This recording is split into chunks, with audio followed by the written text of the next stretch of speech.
Data bars in Excel are a type of conditional formatting. They show up as coloured bars inside a cell and show how a given value compares to others.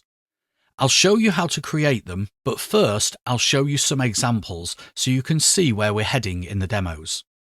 This is a basic data bar.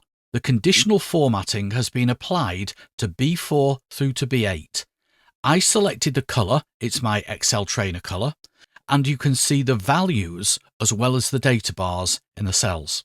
Excel defines the length of each data bar by comparing the cell's value to the highest and lowest values in the range.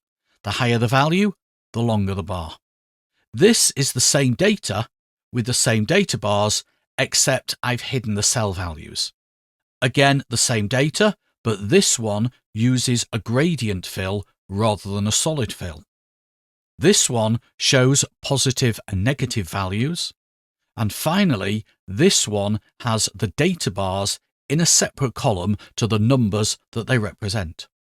So what I'll do now is show you how I built all these examples. Here I have a list of ice cream flavours sold by the Excellent Ice Cream Company, the fictitious company that I use for some of my demos, along with the revenue generated by each one. To add data bars to the cells containing the numbers, select those cells, go up to the Home tab and click on Conditional Formatting, Data Bars.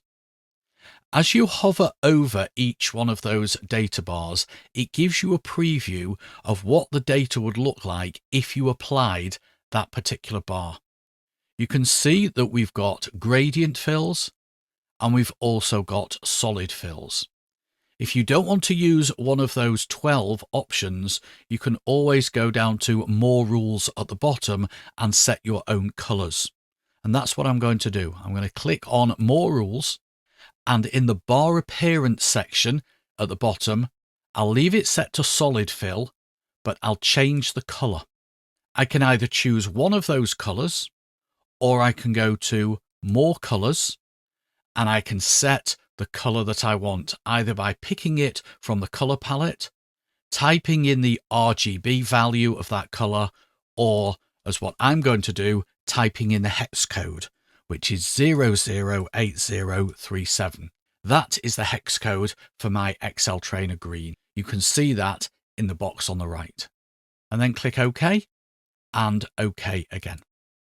To hide the numbers, rather than start from scratch, I'll edit the conditional formatting rule. So select the cells that the conditional formatting's been applied to, click on Conditional Formatting, Manage Rules, select the data bar rule that's been applied to those cells, and click Edit Rule. And all I need to do is tick the box that says Show Bar Only, and click OK. And OK again. And now we're seeing just the bars without the numbers behind them. To change it from a solid fill to a gradient, again I'll edit the conditional formatting rule. So I'll select the cells, Conditional Formatting, Manage Rules, select the rule, Edit Rule, and change it from a solid fill to a gradient fill. I can either leave the green colour that I've already got, or I could pick a different colour. For this example, I'll just leave it as the Excel Trainer Green, click OK, and OK again. And now you can see we've got a gradient. A different scenario now, nothing to do with ice cream, but it's to show how data bars work with negative numbers. This is a list of properties I own. Obviously, I've made that up. I don't own any properties. The numbers in column B show the change in the value of the property since I bought it. So, for example, the first property is now worth £100,000 more than I paid for it, whereas the second one is worth £10,000 less than I paid for it. So I'll select the cells with the numbers in, go up to Conditional Formatting, Data Bars, and what I'll do for this example is use one of the predefined solid fills. I'll go for the green one, I think. Now, it doesn't matter which data bar colour scheme I go for, Because some of the cells contain negative values, the 0 point, as I call it, is moved inwards within the cell. It's actually the axes, but I call it the 0 point. And the cells containing negative values will show with a red bar, and that bar appears to the left of the 0 point. To change the colour of the negative bar, you can select the cells that have got the conditional formatting on, go up to Conditional Formatting, Manage Rules, select the rule and edit it. And there's a button near the bottom, it's quite easy to miss, it doesn't really stand out too well, that says Negative Value and Axes. So we click that button, and then we can choose the colour that we want for any negative bars. So I'm going to choose this rusty orange colour.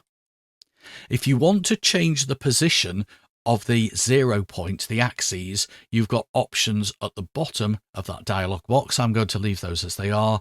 Click OK, click OK, click OK.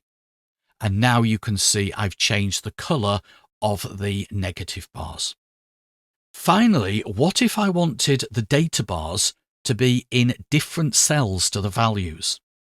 This data shows the average scores given by Excellent Ice Cream's customers on a reviews website. In this example, I'm going to put the data bars in column C, but they could be placed anywhere, even a different sheet. So what I do is go to C2 and enter a formula equals B2, which tells Excel to pick up the contents of B2 and put them in C2. And then copy the formula down, and then apply the conditional formatting to column C. So with column C selected, conditional formatting, data bars, and again I'll choose one of the built-in colours. I'll go for the blue one this time. And then with those cells selected, go and edit the rule and tick show bar only, just so that we don't see the actual numbers, because the numbers are already displayed in column B. Click OK and OK again, and we have our data bars in a separate column to the numbers. And that's it. Data bars, what they are and how to configure them.